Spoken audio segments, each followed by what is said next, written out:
আসসালামু আলাইকুম ওরহমতুল্লাহি ওবারাকাতু। সুপ্রিয় দর্শক বৃন্দ, আশা করি সকলেই আল্লাহর অশেষ রহমতে ভালো আছেন এবং সুস্থ আছেন। আমাদের আজকের আলোচনার বিষয়বস্তু হল মসজিদুল আকসা সম্পর্কে।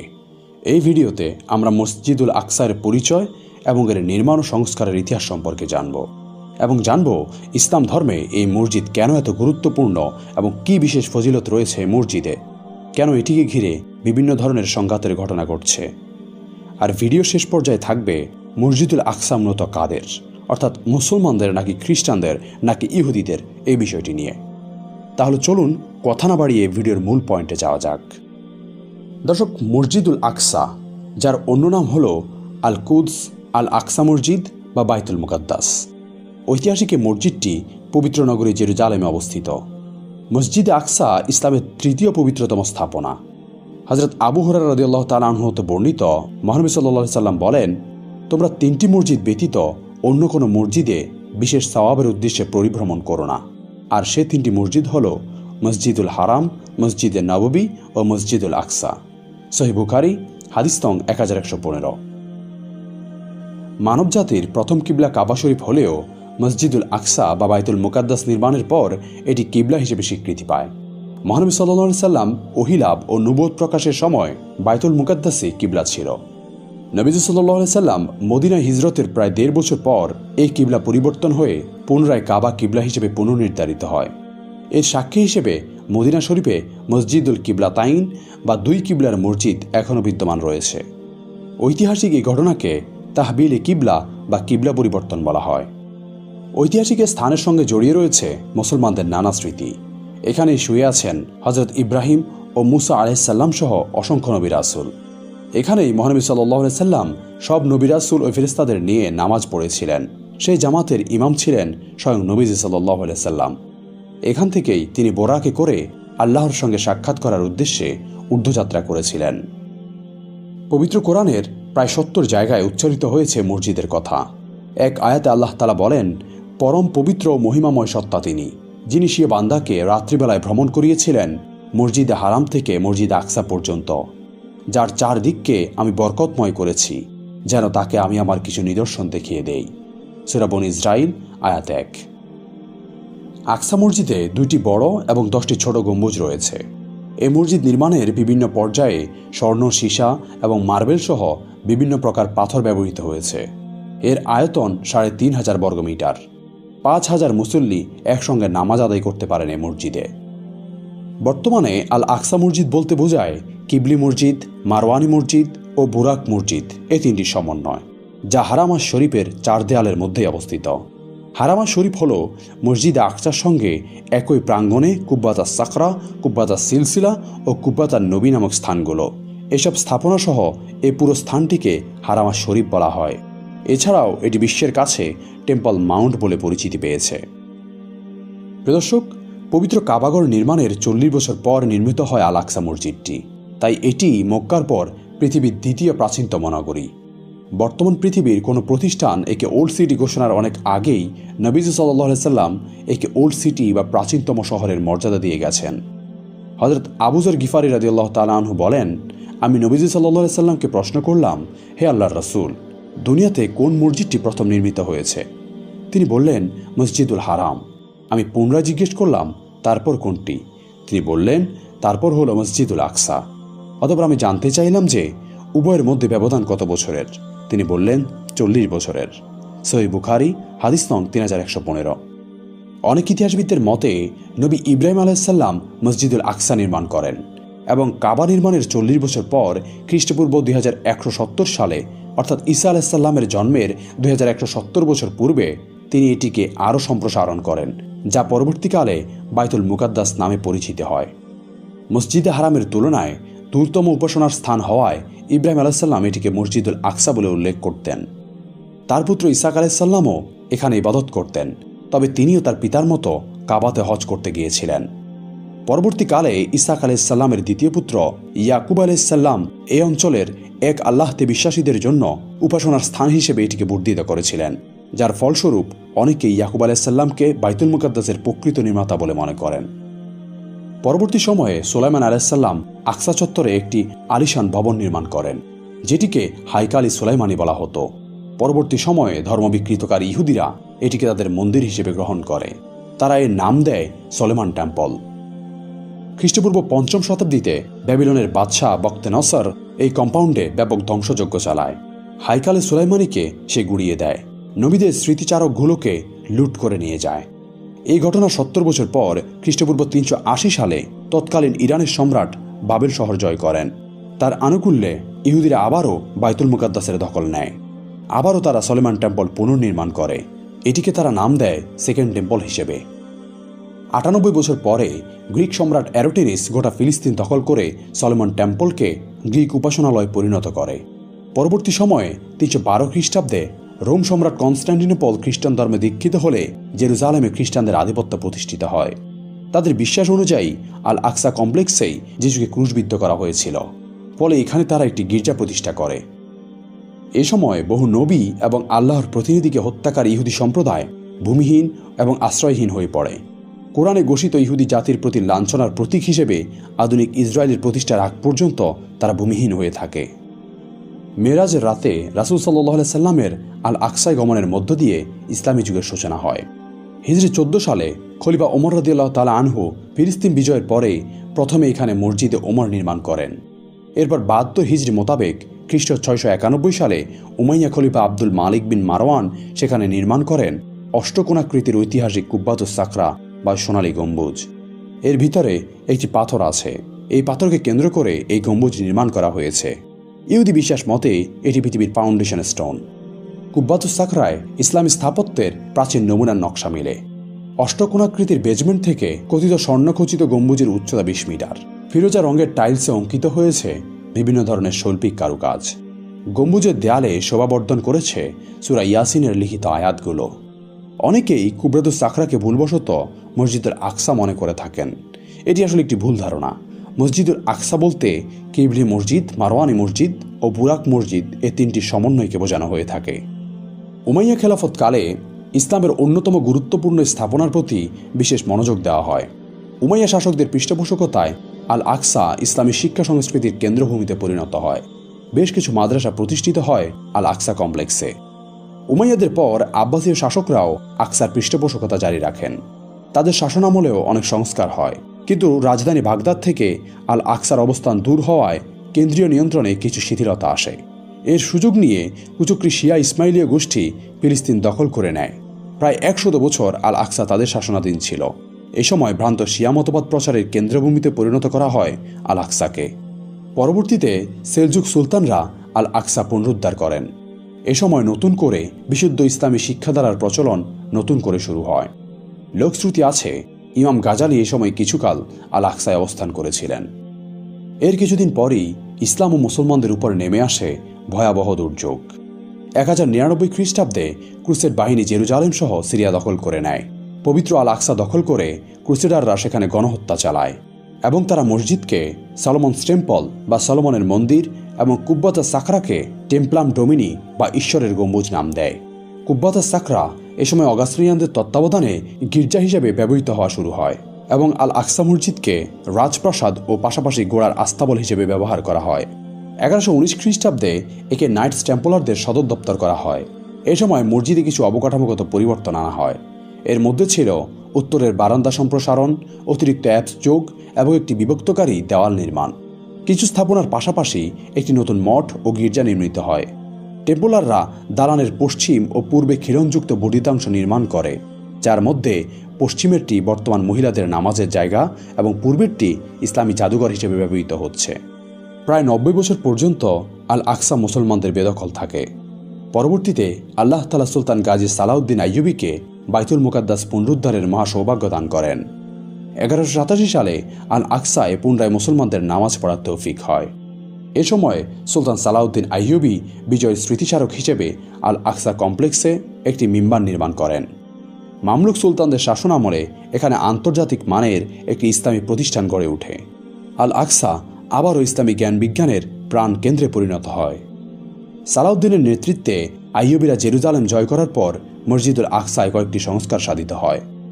জুমার নামাজের জন্য মসজিদকে প্রস্তুতির নিমিত্তে জেরুজালেম জয়ের 1 সপ্তাহের মধ্যে ক্রুসেডারদের স্থাপন করা টয়লেট ও শস্যের গুদাম সরিয়ে ফেলা হয়। মেঝেতে দামি কার্পেটে আচ্ছাদিত করা হয় এবং ভিতরের অংশ গোলাপ জল এবং সুগন্ধি দিয়ে সুগন্ধযুক্ত করা হয়। সালাউদ্দিনের পূর্বসূরি জেনগি সুলতান নুরুদ্দিন জেনগি 1168 থেকে 1159 খ্রিস্টাব্দে হাতির দাঁত ও কাঠ দিয়ে একটি মিম্বার নির্মাণের আদেশ দিয়েছিলেন, যা তার মৃত্যুর পর নির্মাণ সমাপ্ত হয়। নুরুদ্দিনের মিম্বারটি সালাউদ্দিন মসজিদে স্থাপন করেন। দামেস্কের আইয়ুবী সুলতান আল মুয়াজ্জাম 1218 খ্রিস্টাব্দে 3টি ফটকসহ উত্তরের বারান্দা নির্মাণ করেন। 1345 খ্রিস্টাব্দে আল কামিল সামানের অধীনে মামলুকরা পূর্ব দিকে আরও 2টি সারি ও ফটক যুক্ত করে। 16 শতকের শুরুর দিকে 1517 খ্রিস্টাব্দে আল আকসা ওসমানীয় খলিফাদের নিয়ন্ত্রণে আসে।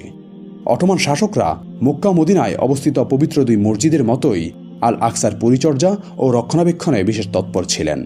আল আকসার প্রতি সুলতান সুলাইমান আল কানুনির বিশেষ নির্দেশনা ছিল।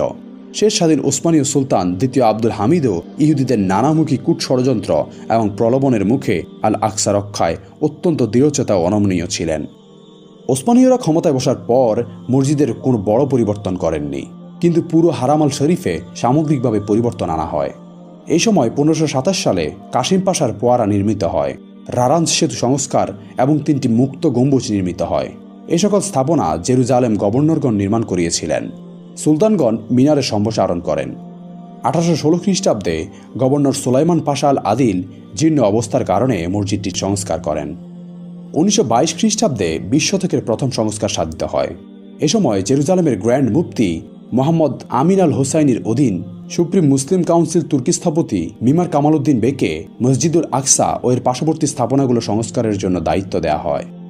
1927 ও 1937 খ্রিস্টাব্দের ভূমিকম্পে মসজিদ ক্ষতিগ্রস্ত হয়েছিল, তবে 1938 ও 1942 খ্রিস্টাব্দে তা সারিয়ে তোলা হয়। 1969 খ্রিস্টাব্দের 21 আগস্ট অস্ট্রেলীয় পর্যটক ডেনিস মাইকেল রোহান কর্তৃক মসজিদে অগ্নিকাণ্ডের ঘটনা ঘটে। Rohan world wide church of god নামক এভাঞ্জেলিকান খ্রিস্টান গোষ্ঠীর সদস্য ছিলেন।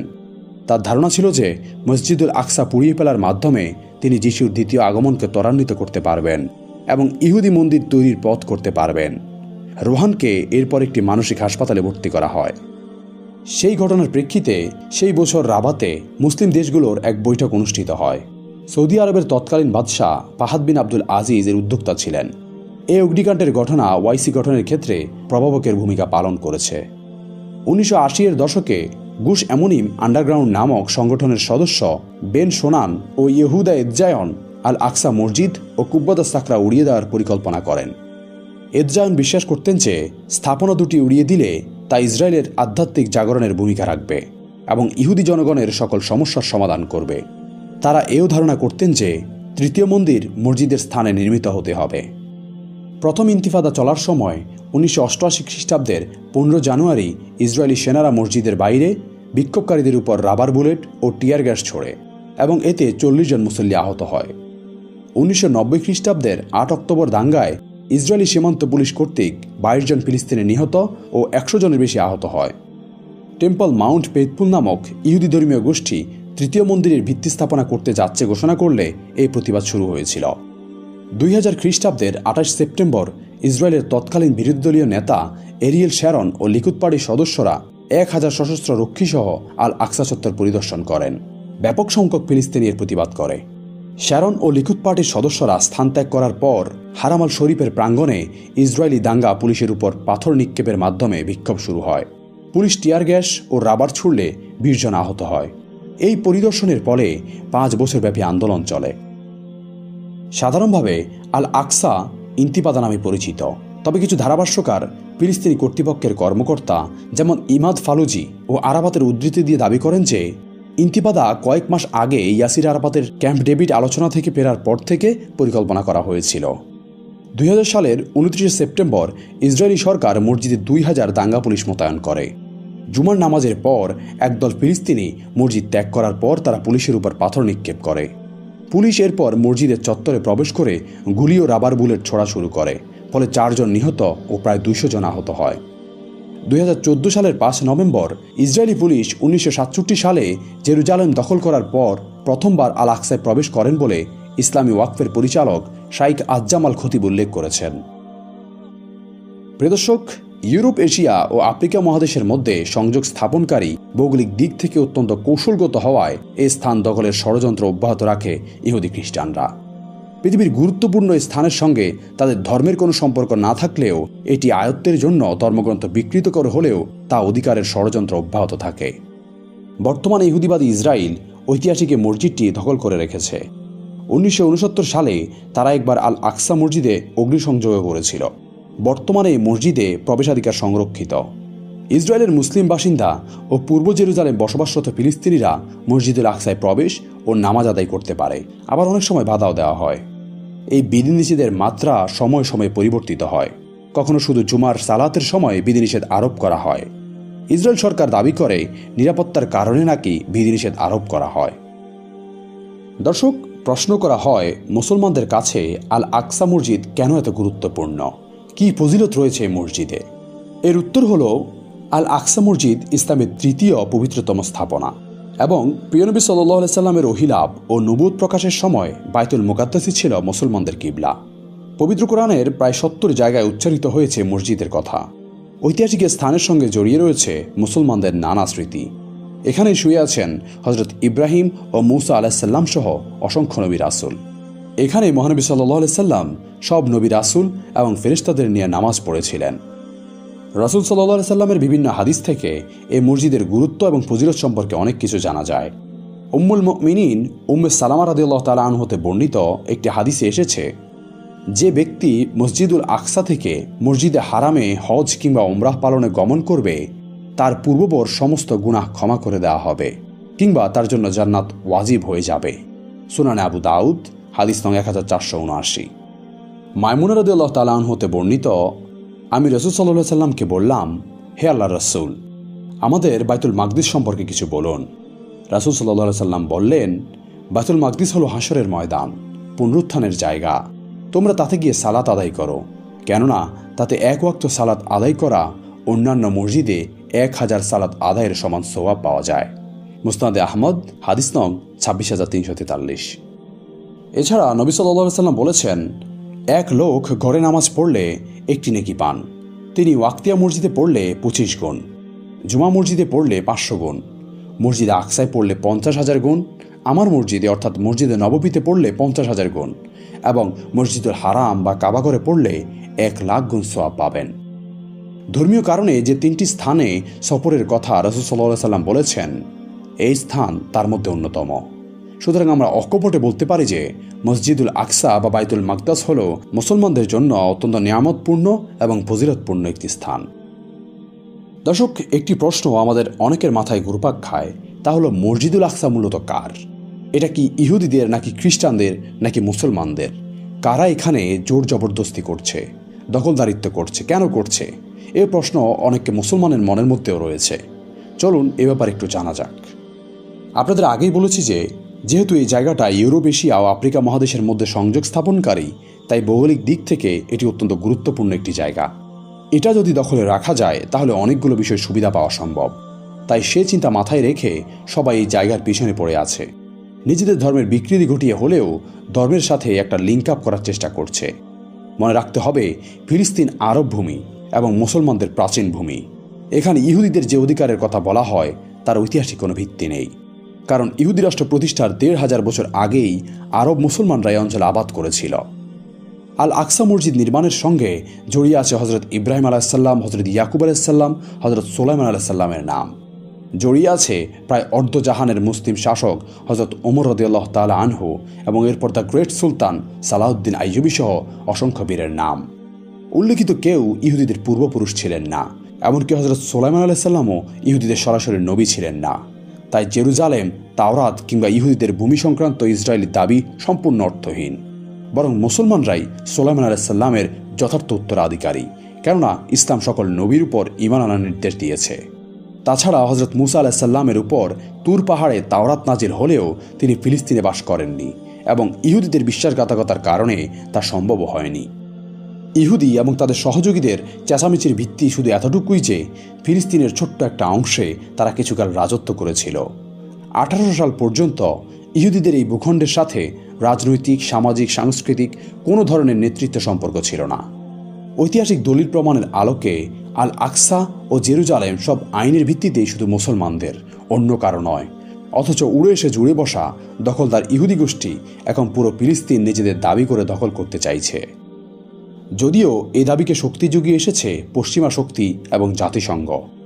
1917 সালে জেরুজালেম ব্রিটেনের দখলে চলে যাওয়ার সময় এখানে ইহুদিদের সংখ্যা ছিল মাত্র 3%। শুরু হয় পৃথিবীর বিভিন্ন স্থান থেকে ইহুদিদের এনে ফিলিস্তিনে অভিবাসনের প্রক্রিয়া। বিভিন্ন দেশ থেকে আসা ইহুদিরা ফিলিস্তিনে দখলদার ব্রিটিশদের প্রত্যক্ষ মদদে জায়গা কিনে বসতি স্থাপন করতে থাকে এবং 10% জমির মালিক হয়ে যায়। 1945 সালে 24 অক্টোবর প্রতিষ্ঠিত হয় জাতিসংঘ, আর ব্রিটেন ব্যাপারটি কৌশলে জাতিসংঘে নিয়ে যায়। জাতিসংঘ সম্পূর্ণ বেআইনিভাবে 10% জমির মালিকদের জন্য গোটা ফিলিস্তিনের অর্ধেকেরও বেশি ভূমি বরাদ্দ করে 1948 সালের 15 মে ইসরায়েল রাষ্ট্র প্রতিষ্ঠা করে। জাতিসংঘ ইহুদিদের শুধু ফিলিস্তিনিদের জায়গা দিয়েই ক্ষান্ত হয়নি, মুসলিম বিরোধী ভয়ঙ্কর এক নির্দেশনা দেয়। মুসলমানদের নিরঙ্কুশ মালিকানায় থাকা আল আকসা সহ জেরুজালেমের অধিকার ফিলিস্তিন ও ইসরায়েল কাউকেই না দিয়ে এর আন্তর্জাতিক নিয়ন্ত্রণের ঘোষণা করে জাতিসংঘ।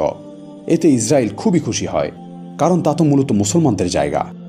আপাতত আল আকসা ও জেরুজালেমের প্রকৃত মালিকদের নিরঙ্কুশ মালিকানার বিষয়টি প্রতিহত করা গেল। তবে এই ঘোষণার সময় জাতিসংঘের আইনে আল আকসা ও জেরুজালেমের মালিকানা এককভাবে ফিলিস্তিনিদের হাতে না থাকলেও তার বাস্তব নিয়ন্ত্রণ এককভাবে মুসলমানদের হাতেই ছিল।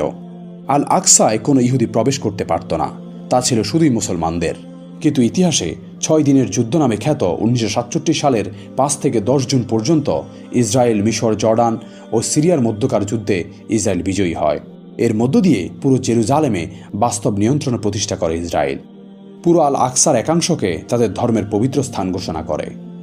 জেরুজালেমে ইহুদি বসতি স্থাপন আন্তর্জাতিক আইনের স্পষ্ট বিরোধী হওয়া সত্ত্বেও আইন লঙ্ঘন করেই জেরুজালেমে ইহুদি বসতি স্থাপন অব্যাহত রাখে।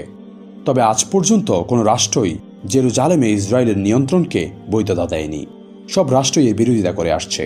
এমনকি জেরুজালেমের বাস্তব নিয়ন্ত্রণ ইসরায়েলের হাতে চলে গেলেও এখনও মসজিদে আকসার সার্বিক পরিচালনা ফিলিস্তিনের নেতৃত্বাধীন ইসলামী ওয়াকফের তত্ত্বাবধানে রয়েছে। জাতিসংঘ যখন দেখল যে জেরুজালেমে ফিলিস্তিনের অধিকার ক্রমে আন্তর্জাতিক সমর্থন লাভ করছে, তখন তারাও তাদের কৌশল পাল্টে ফেলে। জেরুজালেমে ইসরায়েলি নিয়ন্ত্রণের বিরোধিতা করে জাতিসংঘ। জেরুজালেম ইসরায়েলের অংশ হিসেবে ঘোষণার ব্যাপারটি জাতিসংঘের নিরাপত্তা পরিষদের 478 নম্বর প্রস্তাব দ্বারা বাতিল করা হয়। অন্যদিকে আল আকসায় ইহুদিদের পবিত্র স্থান ঘোষণাকে নাকচ করে মুসলমানদের নিরঙ্কুশ মালিকানার কথা ঘোষণা করে। 2016 সালের 13 অক্টোবর জাতিসংঘের শিক্ষা, বিজ্ঞান ও সংস্কৃতি বিষয়ক সংস্থা ইউনেস্কো তাদের ভোটাভুটির মাধ্যমে ঘোষণা করে যে মসজিদ আকসা কেবলই মুসলমানদের, এতে ইসরায়েলের কোনো অধিকার নেই। তাদের অধিকার না থাকায়ও তারা যে আগ্রাসন চালাচ্ছে, ইউনেস্কো তারও প্রতিবাদ জানায়। সুতরাং আল আকসা ও জেরুজালেম সব আইনের ভিত্তিতেই শুধু মুসলমানদের, এতে ইহুদিদের বা খ্রিস্টানদের কোনো অধিকার নেই। প্রিয় দর্শক, দেখতে দেখতে আমরা ভিডিওর একদম শেষ পর্যায়ে উপনীত হয়েছি। পরিশেষে বলতে চাই, বাইতুল মুকাদ্দাস তথা মসজিদ আল আকসার সত্য এবং একমাত্র মালিকানা মুসলমানদেরই। যত শক্তি আসুক না কেন, এটা মুসলমানদের ছিল, মুসলমানদের আছে এবং মুসলমানদের থাকবে ইনশাআল্লাহ।